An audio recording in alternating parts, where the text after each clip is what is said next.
Acompáñenme, mis hermanos, a buscar en nuestras Biblias y en las Biblias electrónicas tal vez, ahí en sus teléfonos celulares, Apocalipsis capítulo 3, versículo 11. He aquí, yo vengo pronto, retén lo que tienes para que ninguno tome tu corona. Apocalipsis 3, 11.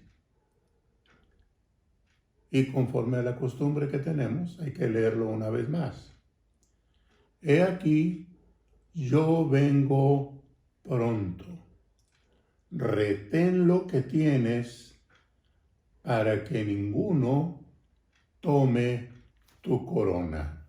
Apocalipsis 3, 11. Es importante, mis hermanos, poner atención a la palabra de nuestro Dios. Hay aquí algo muy hermoso, muy especial para nosotros, a manera de exhortación. Hace tiempo veía una carrera de ciclismo. Ustedes saben cómo es eso. Sale un pelotón grande y poco a poco se van separando, poco a poco. De repente se empiezan a ver algunos claros entre un ciclista y otro, y así van avanzando. Bueno, en esa ocasión el que iba adelante, el puntero, el que iba ganando, el que iba ya casi por estar en la meta, tuvo curiosidad. Quiso saber qué tan lejos venía el que lo estaba siguiendo. Así que, sin pensarlo mucho, volteó y el segundo aprovechó. Esa breve distracción lo hizo perder la carrera. El que iba en segundo lugar cruzó la meta. En este pasaje que hemos leído, se nos está presentando una verdad hermosa. Algo que ya Dios nos ha dado y tenemos que cuidar. Hay que reconocer que tenemos cosas que vienen de Dios y es necesario retenerlas. Por ejemplo, los padres tienen hijos y deben preocuparse por ellos. Deben retenerlos al punto de llevarlos hasta el momento en que ellos funden su propia familia. No hay que negar a la familia, no hay que negar a los hijos. Hay que confesar que son los hijos que Dios nos ha dado. Las esposas tienen sus esposos y también es su deber conservarlos. En este tiempo se ha oído y se practica mucho el divorcio. El Señor nos dice, retén lo que tienes, reténlo. Así que es una gran responsabilidad retener lo que Dios nos ha dado. Nos ha dado una vida para disfrutar. Es un gozo grande celebrar la vida que Dios nos ha dado. Y hemos de conservarla también. No debemos ponerla en riesgo. Así que es una exhortación muy amplia, ¿verdad?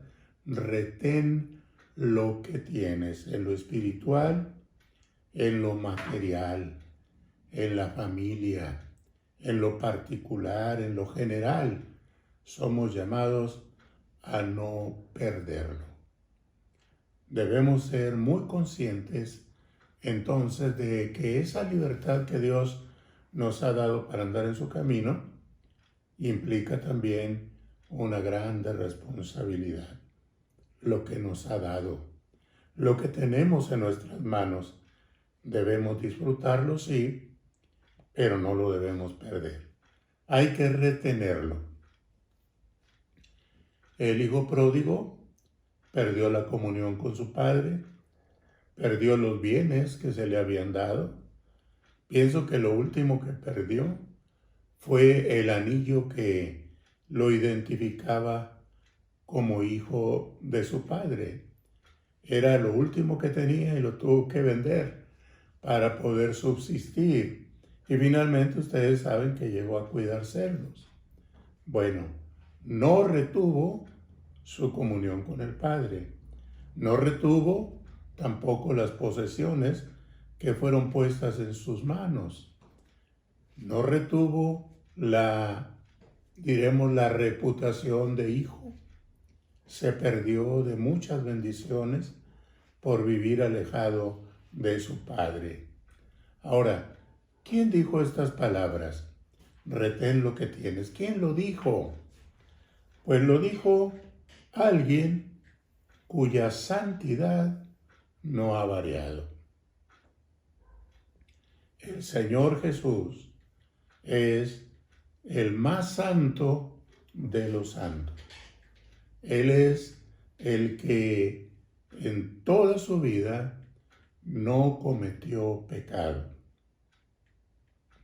Uno de los escritores del Nuevo Testamento dice que fue tentado en todo como nosotros, pero sin pecado. No cayó. ¿Quién dijo estas palabras? Entonces, alguien del cual no se puede en ninguna manera medir su justicia. Es justo completamente. La naturaleza humana, por el contrario, es pecadora. La naturaleza humana es corrompida, desviada del camino de Dios. Pero aquí habla uno que nunca pecó. Alguien que no es mentiroso. Alguien que dice la verdad, nos guía en la verdad y que sabe la verdad.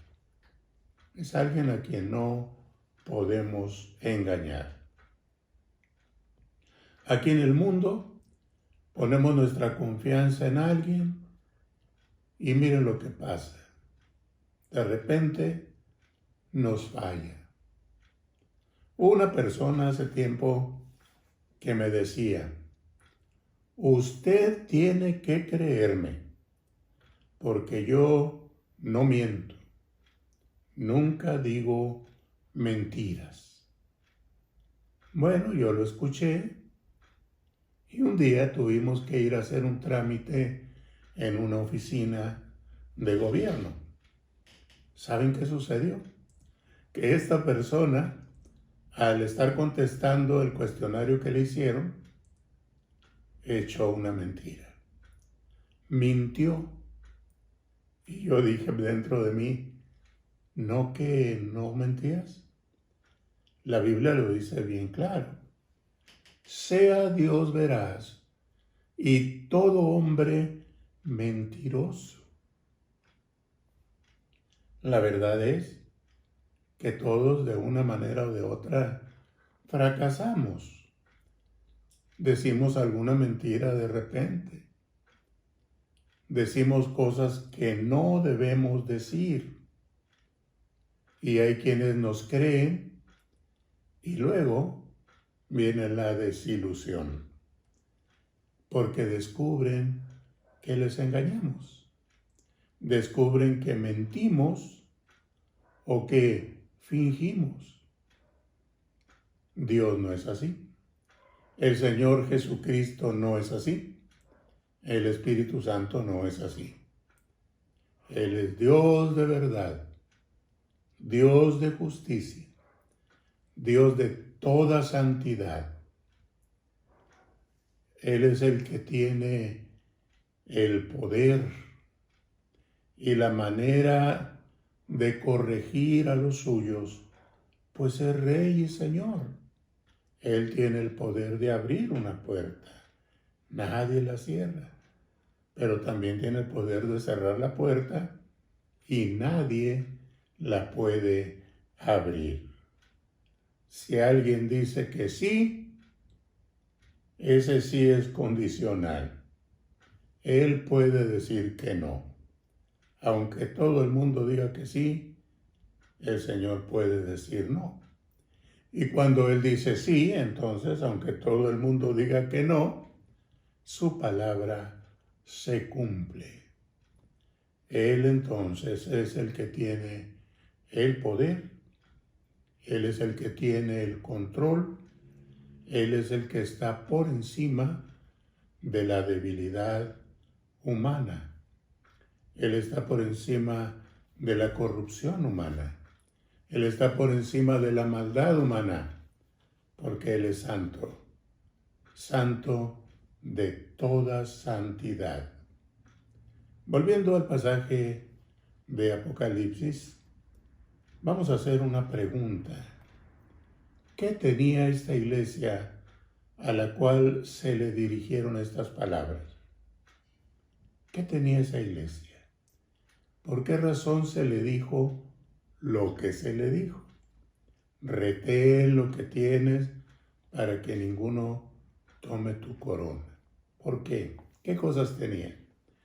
Bueno, leyendo el pasaje descubrimos que esta iglesia tenía 5 cosas. La primera es, esta iglesia tenía obras. ¿Sí? Tenía obras. El Señor conocía el actuar de esta iglesia y el Señor podía decir cómo eran esas obras. Esas obras, si acaso el Señor se agradaba de ellas, esas obras quizá el Señor les felicitaba por hacerlas. Bueno, vamos a verlo más adelante. Yo conozco tus obras. Acuérdense de eso. El Señor conoce nuestras obras. Él sabe si nosotros somos fervorosos. Él sabe si somos fríos. Él sabe si somos tibios también. Él conoce nuestras obras, nuestras razones. Él las conoce. Él sabe perfectamente por qué actuamos como actuamos. Dijo el Señor, yo conozco tus obras. Cuando las obras se hacen en el nombre del Señor, qué gozo.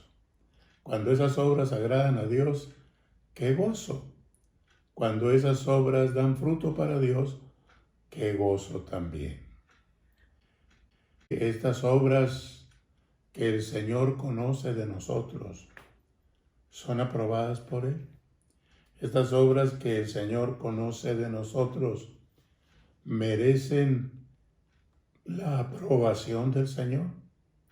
Estas obras merecen la aprobación del Señor. Tenemos que pensar seriamente en eso. Si era una iglesia ocupada en hacer cierto tipo de obras, pero la pregunta sigue siendo, ¿se agradaba a Dios de estas cosas? Pues era una iglesia que tenía también una puerta abierta. ¿Qué significa eso? Una puerta abierta.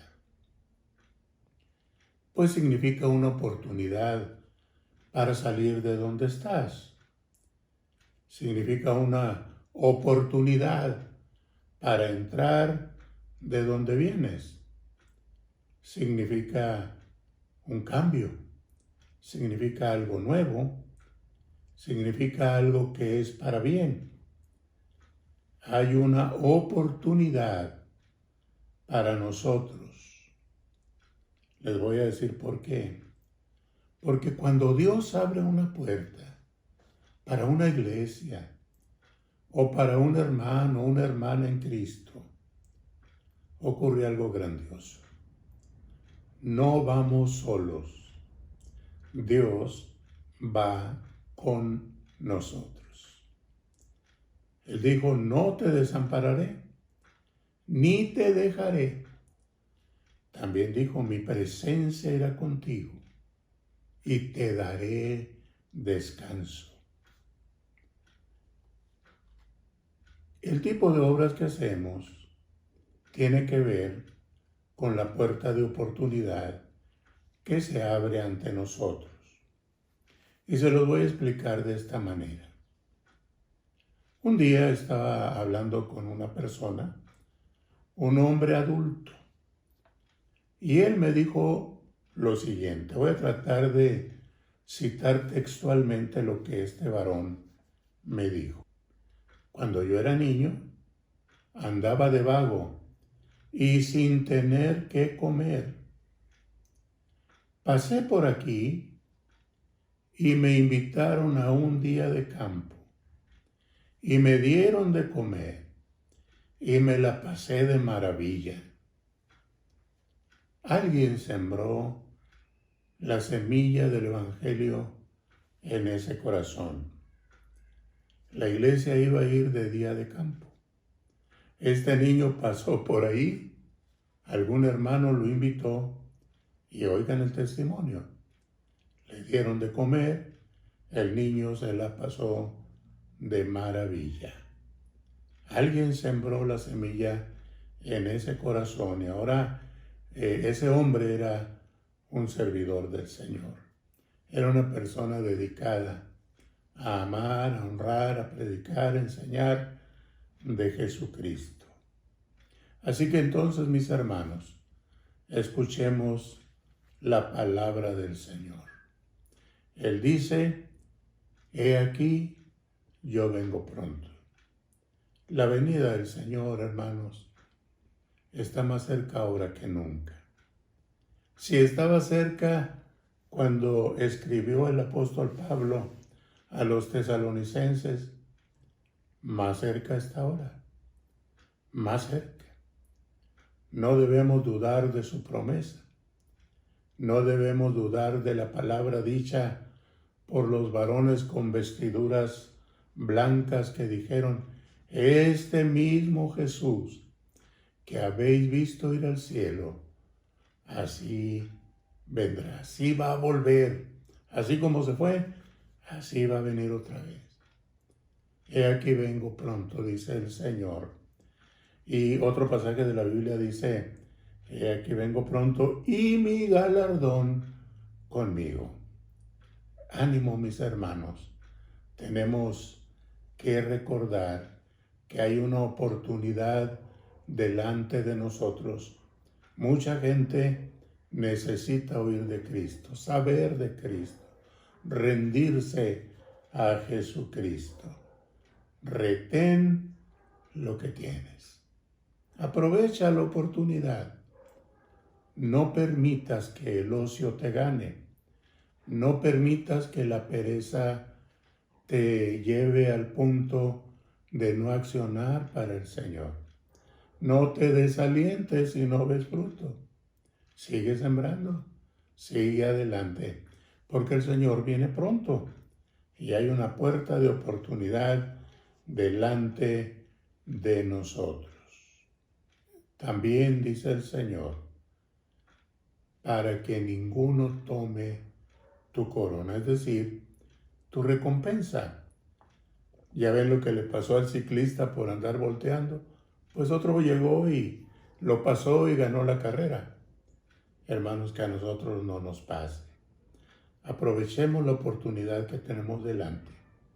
Corramos con paciencia la carrera que nos es propuesta. Lleguemos a la meta y recibiremos el galardón. Realmente el Señor, refiriéndose a la iglesia de la que estamos hablando, dijo lo siguiente. Escuchen, ¿se acuerdan que empezamos hablando de obras? Pues vamos a ver si le agradaban o no al Señor. Dice el Señor, yo conozco tus obras, que ni eres frío ni caliente. Ojalá fueses frío o caliente. Les pregunto, ¿le agradaban al Señor las obras hechas con tibieza? Pues no, porque luego dice que por cuanto eres tibio, te vomitaré de mi boca. Debemos tener mucho cuidado con lo que hacemos. Y todo lo que hacéis, sea de palabra o de hecho, hacedlo en el nombre del Señor, para agradar al Señor. Pueden buscar esa cita en Apocalipsis 3, versículo 15. ¿Qué más tenía esa iglesia? Pues esa iglesia tenía poca fuerza. No era una mega iglesia. No era una iglesia enorme. Eran pocos. Pero también eran una iglesia que no tenía muchos fondos en el banco. No tenía mucho dinero ahorrado. No tenía mucho dinero dado a aquellos que podían regresarlo con intereses. No tenían tanto dinero, no tenían posesiones. Esa era la verdad. Así que, ¿cómo puede uno ver con buenos ojos una iglesia que es pequeñita, que no tiene recursos? Pues uno quisiera más bien estar en una iglesia grande, en una iglesia donde pues se pueden hacer muchas cosas porque hay la fuerza, hay el dinero para hacerlas, hay disposición en algunos. Pues no nos llama la atención estar en una iglesia donde no se pueden lograr muchas cosas. Ahora, hay una gran cosa aquí. A pesar de que el Señor no estaba de acuerdo en la tibieza de las obras hechas por aquellas personas, hay un reconocimiento ahí. El Señor les dijo, pero has guardado mi palabra y no has negado mi nombre. Esta es la nota preciosa. Es como dicen algunos, la cereza del pastel. Algo muy precioso lo que dice el Señor. Reconoce fidelidad en ellos también. Han guardado la palabra y no han negado el nombre del Señor Jesús. Es importantísimo, ¿verdad? El testimonio nuestro en relación a los demás. Pero miren, esta iglesia también tenía enemigos. Y el Señor le dijo a esta iglesia, yo haré que vengan y se postren a tus pies. Garantiza el Señor la victoria sobre los enemigos. Ahora los enemigos tienen armas muy especiales, muy sofisticadas, pero hay esperanza. El Señor está diciendo que Él se va a hacer cargo de esos enemigos y va a provocar un cambio tremendo. Ellos estarán postrados, humillados, vencidos, y la iglesia estará triunfante, victoriosa. La iglesia estará regocijándose en su Señor y en la victoria que Él le está dando. Así entonces, hermanos, escuchen todo lo que el Señor dice. Apocalipsis 3, 9 y 10. He aquí, yo entrego de la sinagoga de Satanás a los que se dicen ser judíos y no lo son, sino que mienten. He aquí yo haré que vengan y se postren a tus pies y reconozcan que yo os he amado. Por cuanto has guardado la palabra de mi paciencia, yo también te guardaré de la hora de la prueba que ha de venir sobre el mundo entero para probar a los que moran sobre la tierra. No nos debe preocupar el tener enemigos, sino que debemos dedicar tiempo para predicarle la palabra, para que se conviertan al Rey de Reyes y Señor de Señores. Hay que plantar mucho, hermanos. Hay que plantar mucho, mucho, para que cuando venga el tiempo de la cosecha, tengamos mucho. Haya mucho resultado para gloria del Señor. Esta iglesia tenía una promesa. Yo te guardaré en el día de la prueba. A veces, hermanos, suceden cosas. Y qué bueno es tener un refugio. Dios es nuestro refugio. A Él podemos ir en todo tiempo. Es nuestra roca, es nuestra fortaleza, es nuestro castillo. Se cuenta que por allá en Estados Unidos una familia hizo una casa, pero en prevención, porque en esa área pegan muy duro los tornados, hicieron un sótano para refugiarse en caso de que viniera un tornado.